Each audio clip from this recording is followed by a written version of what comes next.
ಅಯ್ಯೋ ಭಾವ, ಆಗ್ತಿಲ್ಲ ಭಾವ. ಪ್ರಿಯಾ ಪ್ರಿಯಾ ಪ್ರಿಯಾ, ಯಾಕಮ್ಮ ಕೂತ್ಕೊಂಡೆ? ಏನಾಯ್ತು? ತುಂಬಾ ಆಯಾಸ ಆಗ್ತಿದೆ ಭಾವ.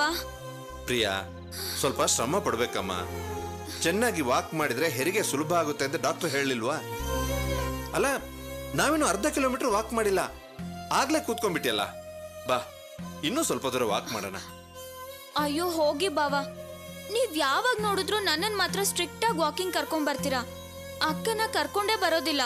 ಅಯ್ಯೋ ಪ್ರಿಯಾ, ನಿಮ್ಮ ಅಕ್ಕ ಮನೆಯಲ್ಲಿ ಬಟ್ಟೆ ಒಗಿತಾಳೆ, ಮನೆ ಕೆಲಸ ಎಲ್ಲ ಮಾಡ್ತಾಳೆ, ಅವಳಿಗೆ ಅಷ್ಟು ಸಾಕು. ಅವಳಿಗೆ ಯಾವ ತೊಂದರೆನೂ ಇಲ್ಲ. ಆದ್ರೆ ನಿನ್ನನ್ನು ನಾನ್ ತಾನೇ ನೋಡ್ಕೋಬೇಕು.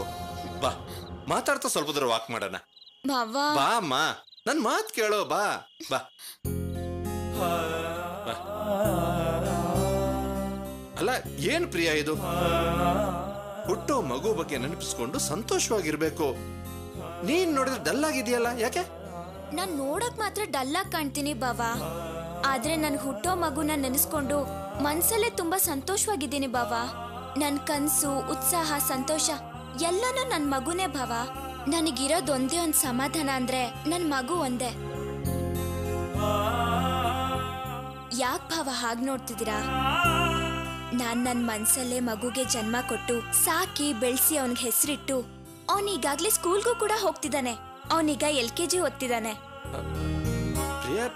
ಏನ್ ಹೇಳ್ತಾ ಇದೀಯ ನೀನು? ಹೌದು ಬಾವ, ನಾನು ನನ್ ಮಗುಗೊಂದು ಹೆಸರಿಟ್ಟಿದ್ದೀನಿ. ಏನ್ ಹೆಸರಿರ್ಬೋದು ಅಂತ ಗೆಸ್ ಮಾಡಿ ನೋಡೋಣ. ಲೋಕೇಶ್ ಅಲ್ಲ. ಕುಮಾರ್ ಅದು ಅಲ್ಲ. ಹಾಗಾದ್ರೆ ಗೌತಮ್ ಇರ್ಬೋದು. ಅಲ್ಲ ಭಾವ, ನೀವೆಲ್ಲ ಬರೀ ಹಳೆ ಹೆಸರೇ ಹೇಳ್ತಿದ್ದೀರಾ. ನಾನು ಅವನ್ಗೆ ತುಂಬಾ ಮಾಡ್ರನ್ ಆಗಿ ಹೆಸರಿಟ್ಟಿದ್ದೀನಿ, ಹಿತಾರ್ಥ್. ಹೇಗಿದೆ ಭಾವ? ತುಂಬಾ ಚೆನ್ನಾಗಿದೆ. ಬಾ ಭಾವ, ಈ ಕಡೆ ಬೇಡ, ಈ ಕಡೆ ಹೋಗೋಣ ಬನ್ನಿ. ಯಾಕಮ್ಮ? ಈ ರೋಡ್ ಒಂದೇ ರೋಡ್, ಸ್ಟ್ರೈಟ್ ಚೆನ್ನಾಗಿರುತ್ತೆ, ಟ್ರಾಫಿಕ್ ಕಮ್ಮಿ ಇರುತ್ತೆ. ಬೇಡ ಭಾವ, ನಾನು ಹೇಳ್ತಿದ್ದೀನಲ್ಲ, ಈ ಕಡೆ ಬೇಡ, ಈ ಕಡೆ ಹೋಗೋಣ. ಯಾಕಮ್ಮ ಬೇಡ? ಈ ರೋಡ್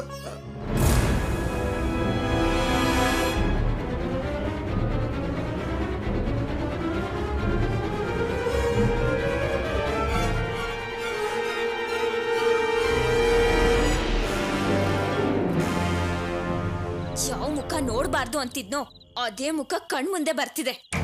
ಮಾನ್ಗೆಟ್ ಜನ್ಮ. ಹಾಯ್ ರಮೇಶ್, ಹೇಗಿದ್ದೀರಾ? ಬಾವಾ, ಕಂಡವ್ರ ಹತ್ರ ನಮ್ಗೇನ್ ಮಾತು, ಬನ್ನಿ ಹೋಗೋಣ. ಪ್ರಿಯ, ಒಂದು ನಿಮಿಷ.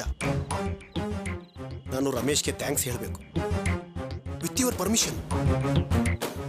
ತುಂಬ ಸಂತೋಷ ಆಗ್ತಿದೆ ರಮೇಶ್. ಪ್ರಿಯ ನನ್ನ ದೂರ ಮಾಡಿದ್ರು ಕೂಡ ಅವಳು ಹೊಟ್ಟೆಲ್ ಬೆಳೀತಿರೋ ಮಗುಗೆ ನಾನೇ ಅಪ್ಪ ಅದನ್ನ ಯಾರಿಂದನೂ ಬದಲಾಯಿಸೋದಕ್ಕಾಗೋದಿಲ್ಲ. ಆ ಹಕ್ಕಿಂದನೇ ನಾನು ಪ್ರಿಯನ್ ನೋಡಕ್ಕೆ ಬಂದಿರೋದು. ನಾನು ಬಂದಾಗೆಲ್ಲ ಪ್ರಿಯಾ ನನ್ನನ್ನು ಬೈತಾಳೆ, ಆದರೂ ನಾನು ಸಹಿಸ್ಕೋತೀನಿ. ಯಾಕೆ ಗೊತ್ತಾ? ಅವಳು ನನ್ನ ಮಗುಗೆ ಒಳ್ಳೆ ರೀತಿಲಿ ಜನ್ಮ ಕೊಡಬೇಕು ಅಂತ. ನಾನು ಕೂಡ ಪ್ರೀತಿ ಅಕ್ಕರಿರೋಂಥ ಮನುಷ್ಯ ರಮೇಶ್. ನಾನು ಯಾವತ್ತೂ ಒಂದಿನ ತಪ್ಪು ಮಾಡಿದ್ದೀನಿ, ಇಲ್ಲ ಅಂತ ನಾನು ಹೇಳ್ತಾ ಇಲ್ಲ. ಆದರೆ ನಾನು ನನ್ನ ತಪ್ಪನ್ನ ತಿದ್ದುಕೊಂಡು ಬಾಳ್ಬೇಕು ಅಂತ ಬಂದಾಗ